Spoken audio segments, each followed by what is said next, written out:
And I know so many people can relate with this. So what gave you the courage to step out there and actually start your practice? Did you have a mentor, or like what was the deciding factor on that? Yeah, that's a great question. That deciding factor was one, I would say, in our school. I'm very grateful that we had a business class or like whatever. How should they be approaching this networking? What kind of volume should they be doing? Like how many outreaches should they be trying to get how much, input? What did that look like for you and what would you recommend? To me was a huge mindset shift. But data wise, I was reaching out to people on LinkedIn, Facebook, any channel I really could think of at that Yeah. time.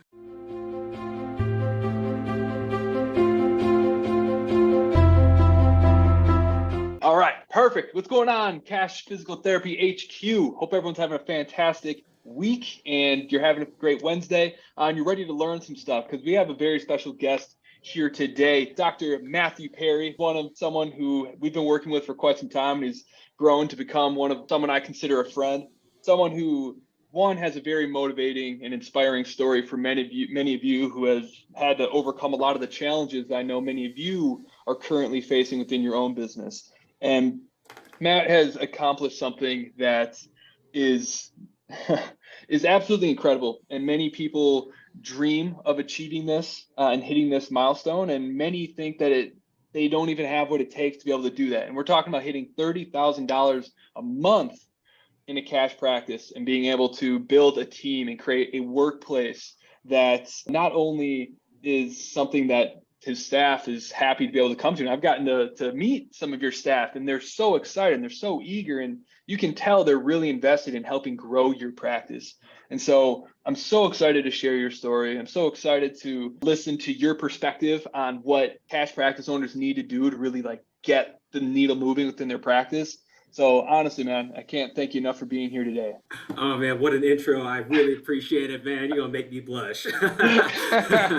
Good, good. Yeah, you deserve it, dude. I mean, the amount of work that you put in. I mean, when you join our programs, we throw a lot of stuff at you because it's not just, it's marketing's not magic. And as you know, like we don't just teach marketing. There's so many things that go into making marketing actually successful. And you're just tenacity towards learning things, as we're saying before we went live, like your desire and excitedness around just learning new things and doing challenging things makes working with you such a pleasure and makes it so much more fun. So what I want to do to help kind of humanize you a little bit and take you off of the pedestal, because it's very easy to see somebody, and when the first time you see them, they're doing $30,000. They're like, of course, that guy did it. Like, but I couldn't do it. I want you to share your story, one about your practice, how long you've been doing it, but then let's kind of go from the beginning of how your cash practice even got started. Yeah, great. Well, it all started like any other origin story. I was in the embryo. No, I'm just playing. I'm just playing everyone. Nah. So, I'm 32 years old right now. I started PT school back in 2016, 2017, somewhere in there. And, I'm grateful for, really any experience I've had, positive or negative.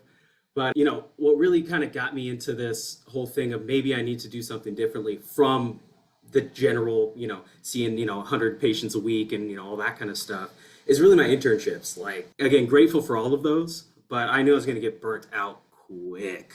It was very depressing almost to me when I would show up because I'm like, this is going to be my life for forever. And, no shade on anybody at all, but it was just like, I feel like I needed to do something more, and not only for myself, time freedom, financial freedom, and all of that, but also to try to make a bigger impact on the profession in general, right? Yeah. Instead of keeping the status quo. So, I started my practice right out of school. Immediately after, I got my license May 28th of 2020. And then I saw my first patient in my company June 3rd, 2020. So 4-day gap, 3-day gap. So yeah, decided to just take the plunge, take risk and, see what would happen. I'm very fortunate. My wife, was on board, was like, oh, I guess we'll see how this goes. And that's a bold move. And I know many new grads as they're approaching their date, like they want to do this, but they feel like they aren't good enough. They aren't business savvy enough. They don't even know where to get started with that sort of thing. And I know so many people can relate with this. So what gave you the courage to step out there and actually start your practice? Did you have a mentor, or like what was the deciding factor on that? Yeah, that's a great question. That deciding factor was one, I would say, in our school. I'm very grateful that we had a business class or like whatever. But the guy rolled up in there and said, first thing he said in the class, listen to this. It's going to take $100,000 at least for you to start a PT clinic, speaking to the whole class. And I was like, that doesn't sound correct. Really, and, before that I had, learned or knew that there was a different way outside traditional healthcare from people like Greg Todd and like those guys. I went to CSM in New Orleans and actually got to meet them, and, I'm like, oh, so there are people who are doing different things. So when that guy said what he said, I already had that kind of mindset that might not be the only way. Yeah. Right. So that was pretty significant, impact on me. And so what I did was I went out and got a business license next day and, or at least applied for it, and it cost me $70. And I'm like, okay, so there's more data points here that this person is, I don't want to say incorrect, but, he has a certain way of thinking. Right. Right. Because, you can spend $100,000, to build out the beautiful clinic and all that kind of stuff.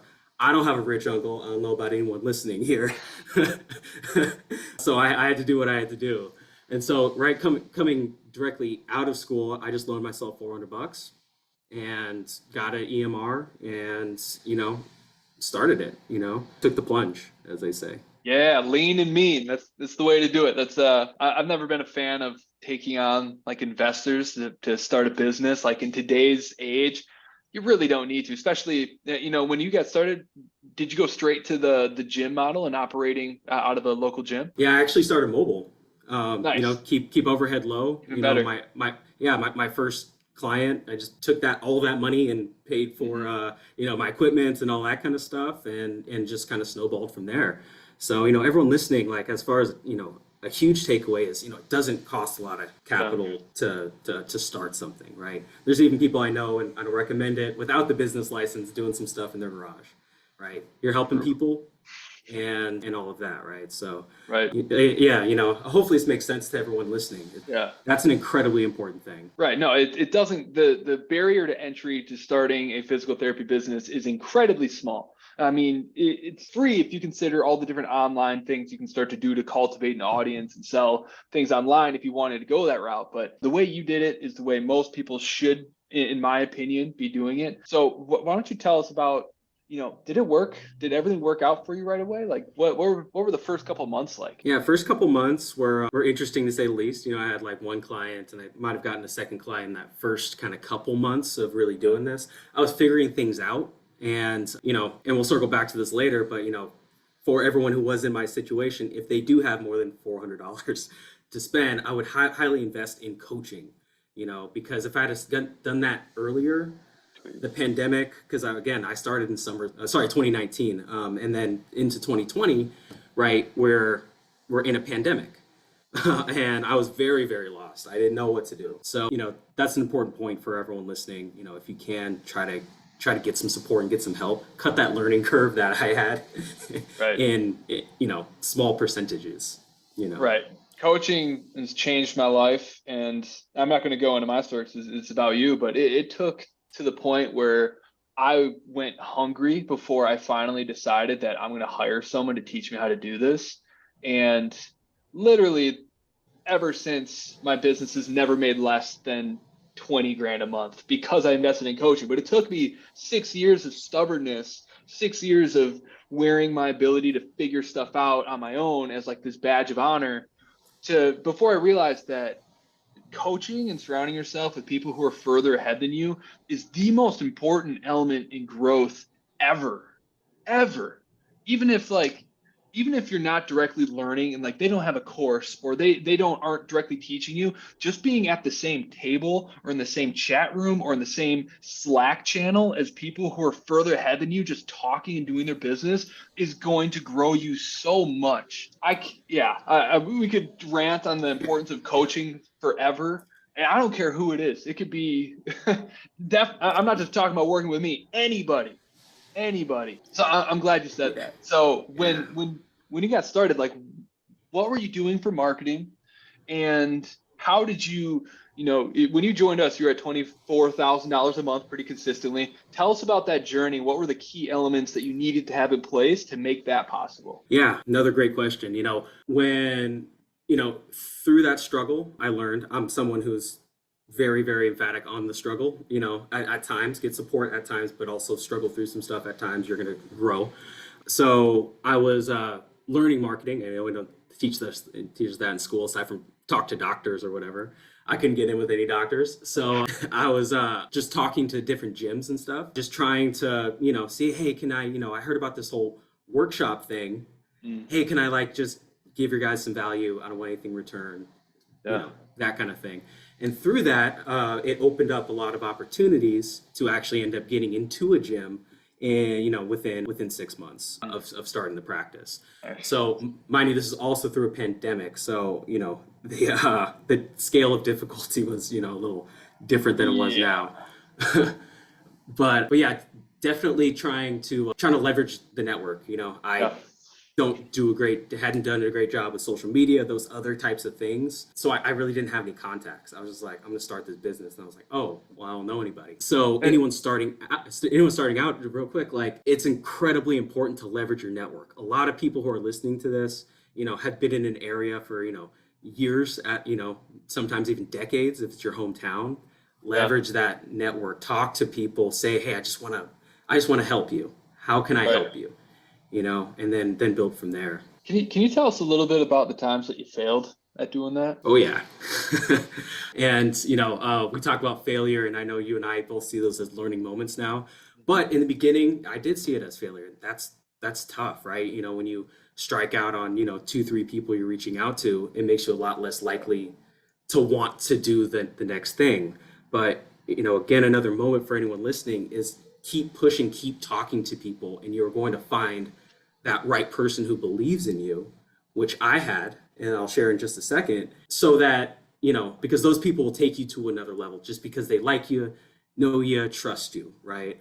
Yep. And so, I don't think there's anybody, we don't talk about this enough, that, Mark Zuckerberg, Jeff Bezos, whoever, you see is, really making it, they all had someone who believed in them at a very crucial inflection point in their business or life that put them in the room with some people who they may have not deserved to be in, that room based off status at that time, that leveraged them to where they are today. Yeah, 100%. It goes back to just surround yourself with people who are further ahead than you, so that you could also be surrounded by people who see the potential in you that you might not see, to help you realize that, you won't always be where you are right now. Someone just has to turn one little light switch on in your brain, and once it's on, it'll never turn off again.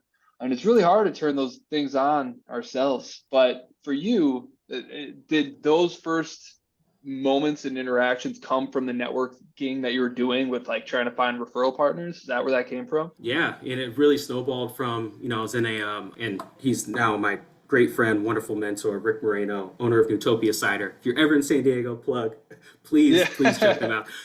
They do wonderful things. But I was just having a pint, and we got to talking, and I had met him before, and he just happened to be in there, and we talked, and then he wanted me to work on him. And I was like, okay, cool. So I was actually going to I don't know if I could share this or not, but going to the back of his business with a foldable table to treat him while he was doing, his thing, while I was poking out, do we have any customers? That kind of thing. Let's go. Yeah. That's a good relationship right there. It really was. It was phenomenal, and is phenomenal still today. And so then someone who was working out at a gym in that complex saw me, and back then I was all shirt and tie, doctor, physical therapy kind of stuff. And he's like, hey, come here. He ended up introducing me to the owner of a gym.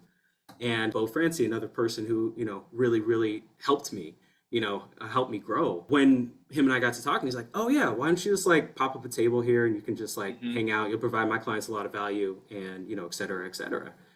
And I'm like, great, and, that relationship evolved. And so we're just doing workshops that were now endorsed by the owner, and I could help more people within that gym to help grow, and, at that point we outgrew that. And we, moved into another space, and we're snowballing like that. And so, this is the second gym I've been, a part of. And, now we're looking at what's next. But, I think a lot of people look at that start and then look at where they want to be and are like, oh, there's a million things in between. Yes, there are. But you take those things step by step. Yeah. So let's talk tactically about that, because I think everyone knows to some level that they need to get out there in the community. They need to do networking. But from a tactical standpoint, let's say we're just trying to break our first 10K months. Like, how should they be approaching this networking? What kind of volume should they be doing? Like, how many outreaches should they be trying to get how much, input?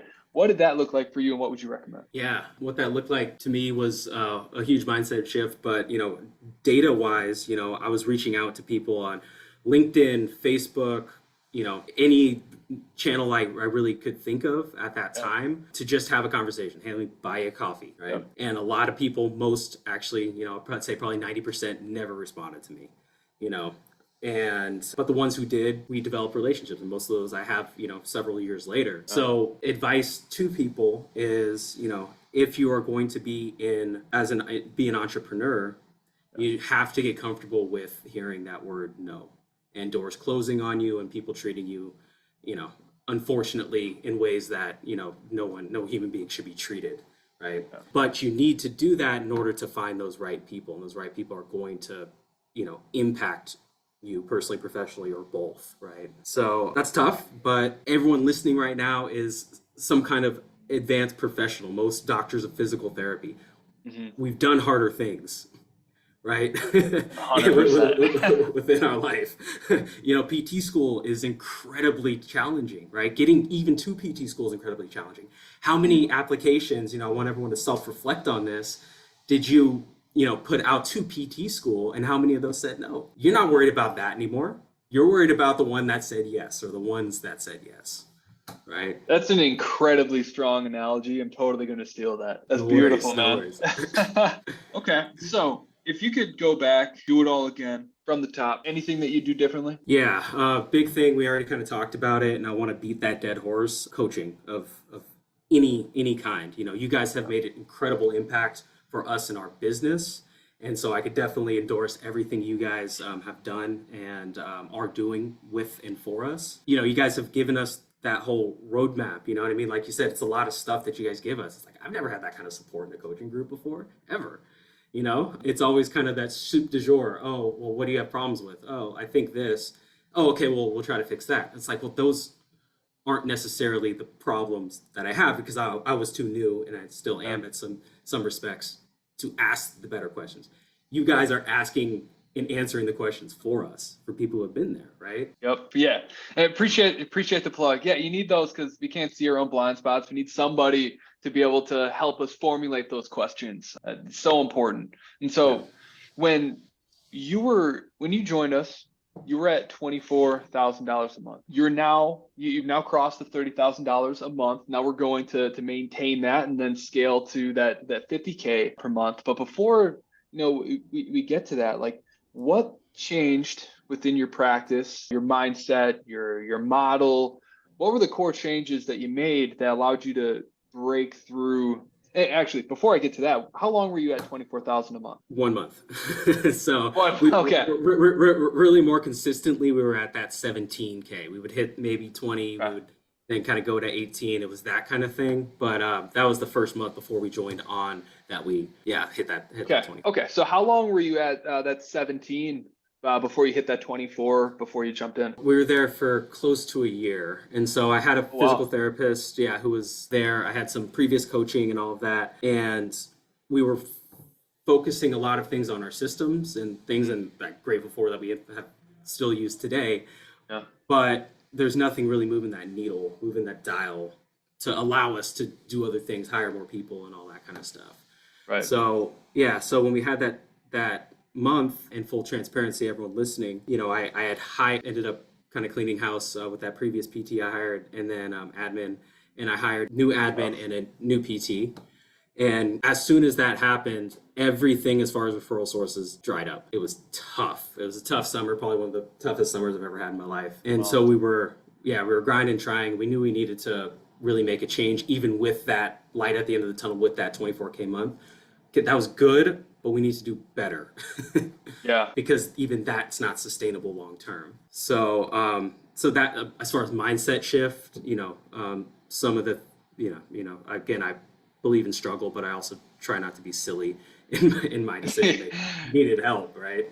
Right. So what were obviously there's some sort of breakthroughs that happened to now be in the position where you are. You're talking about how you're now in a position where you're hiring again and looking to continue to scale. What were the biggest takeaways and the things that you learned through working with us, or things that, because we got you thinking a different way, that you kind of discovered that you needed to change within your business? Yeah, more great questions. I appreciate that.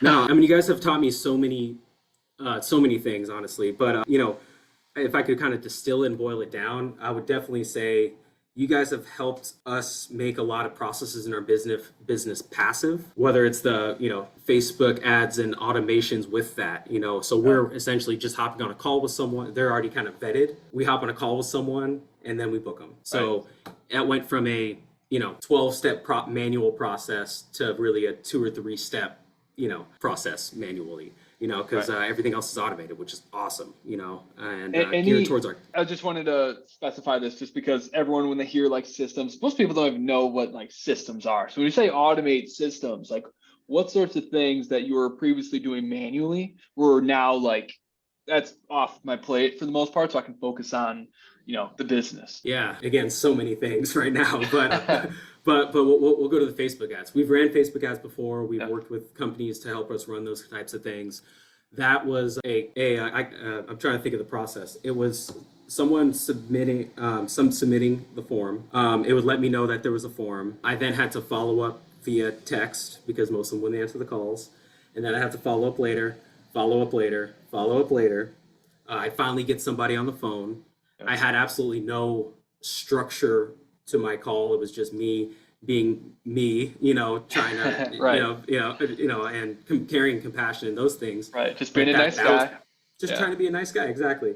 Yeah. And that was about an hour on the phone, at least. And then guess what? We had no shows, cancels, all of those types of things because there were, Facebook ads, and, we were doing free consultations or something like that. So as far as process wise, as everyone's listening, that's a lot of things already, right? And we haven't even talked about the follow-up when they didn't show, et cetera. So there's that component of this. The other thing you guys have really helped us out with is re-engagement with clients.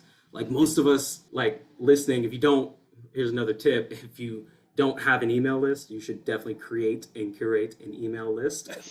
Yes. Because we didn't do that in the beginning. We've been doing it for the past couple years. And now that we have some systems in place to automate some things, hey, how are you doing? I'm just checking in. Things most of us, because we're caring, compassionate PTs, like would do anyways, but forget because there's a million other things going on. It's doing that for me, or your platform is doing that for us. So then what do we get is, oh, I'm great. By the way, my wrist hurts. And then I'm like, oh, wait. Who was that? Oh, wow, that was Jane from a year ago. Oh my gosh.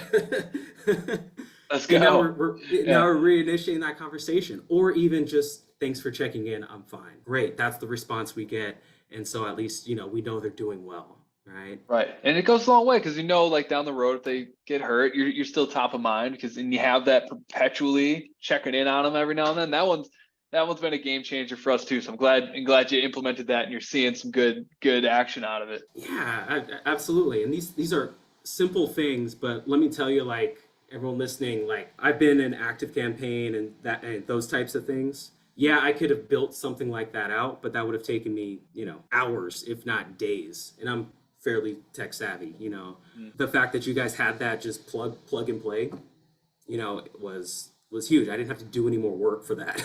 And now that's Yeah. made an impact on our business. Good. And so, okay, sounds like that so far the biggest things that have changed is the sales process that you've implemented. And with that, have you seen, obviously it's easier, but how has the big increase that you've seen, is that because you've seen an increase in the sales conversion rate, or where do you see like the biggest change was that took you from 17,000 to 24,000 to 30,000 with the system? Is there any like one particular thing where you're like, this was the biggest game changer? Biggest game changer. Yeah, so systems wise, I would definitely say your guys' help in conducting workshops and things like that, that was huge. Yeah, I've shared it with you before. Like, seriously, everybody, our typical workshops, maybe 4, 5, 6 people or whatever. If we're lucky, 6 people. After getting, really some quick tweaks from you specifically, our one was 35 people attended.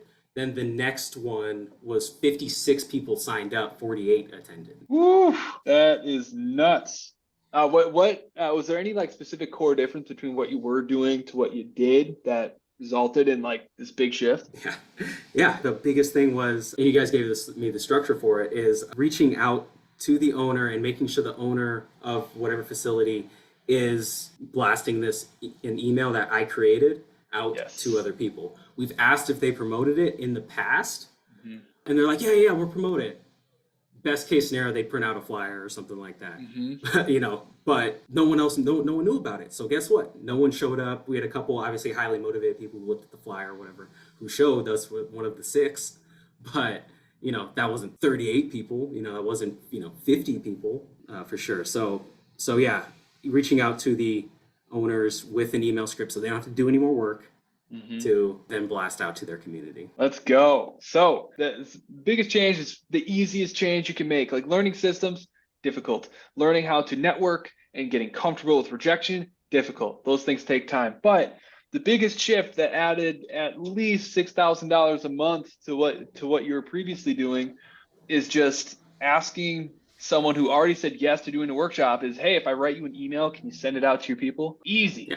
That's the stuff. If you're listening to this, steal that. If you're not stealing that, you're wasting a lot of time. Anything else different that you do with workshops? As far as workshops go, we've always had, a decent template and stuff like that. I think you guys have really helped with, how we're framing, especially our call to action, the things at the end.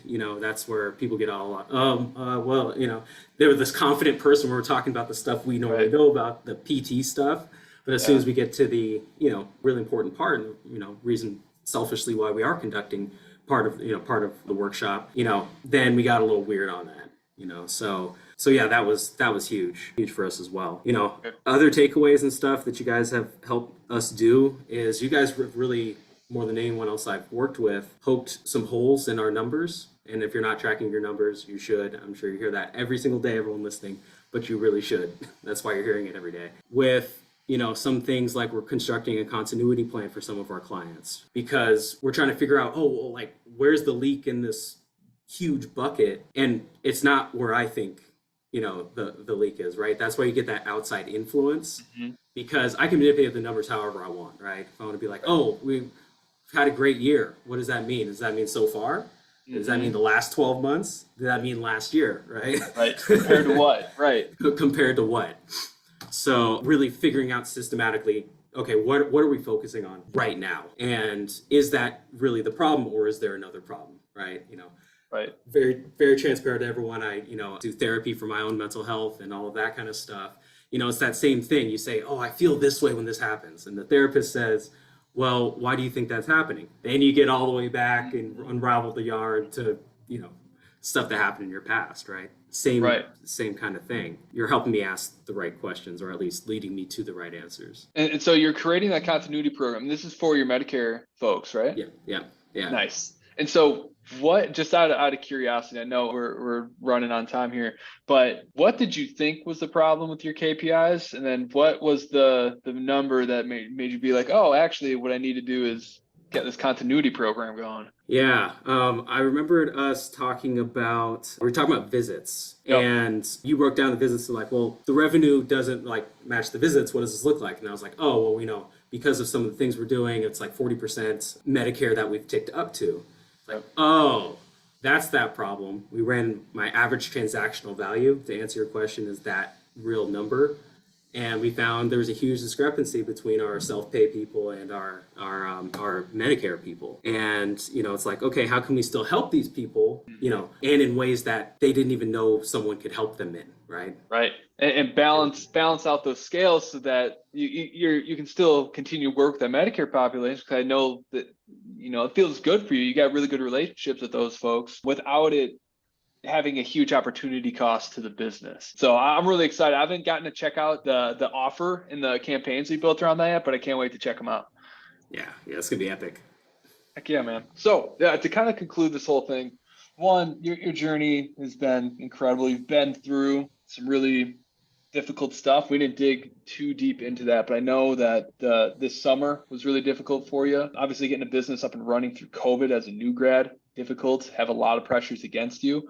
And so having gone through all of those things and been able to come out on the other side and been able to see the success that you've had, what would you say to someone who may be listening to this, who is struggling to get this thing off the ground, who isn't really sure they have what it takes anymore and is considering giving up on all of this? What's the best advice you can give them? Yeah, it's incredibly tough, especially when you're in that place like, this isn't working, I'm not, So, I would say it goes back to getting some kind of mentor who's been where you want to be, or at least is several steps beyond where you are. Ideally, you want someone who's 20 steps beyond, Right. Or whatever. But doing that, because that person will do a few things. It'll do one, hopefully change your mindset around failure and being like, those are just learning moments and things like that. But also spark some ideas within you to get yourself to a point where, okay, I haven't thought of that before. Let me try it. And let me tell everyone listening, it's that one, that next thing, not that we just go all haphazard, but it's that next thing that could be the game changer for you, right? You ever see the meme with the person picking in the mine, right? And he gives up right when he's, this close to it. And then the person who struck gold, so keep following your dreams, keep following your passions, everybody, and learn to take in everything that's around you. And hopefully you're around some really good people who can help you with that. Well, appreciate it. Appreciate you being here, sharing your wisdom with us and sharing your experience with us. It gave some extremely good advice just around, one, making sure that you were putting the difficult work in, making those connections, not giving up on them, accepting the no's. And just like I loved your analogy with your applications to PT school. You didn't freak out about all the no's. You were just looking for that one yes. And then you forgot about all the no's. I thought that was really, really powerful. And obviously finding someone to help you with the sales, to help you believe in yourself so that you can have that confidence and to be able to cultivate those systems, get people in. And then, of course, the gold nugget of when you do a workshop, write an email and give it to them to send. That's one of my favorite things. We tell people that all the time, and for some reason people just don't do it or are afraid to ask for some reason. But a lot of gold material here today. Thanks again for being here. And if anyone has any questions for Matt about his journey, about any of the trials that he had to make through, or any of the strategies that he executed, whether they worked or not, feel free to throw them in the comments. He and I can poke around and make sure that we get those answered. But thank you all for watching. And Matt, thanks again, man. Hey, always a pleasure, man. Appreciate you. Cool. Later, everybody.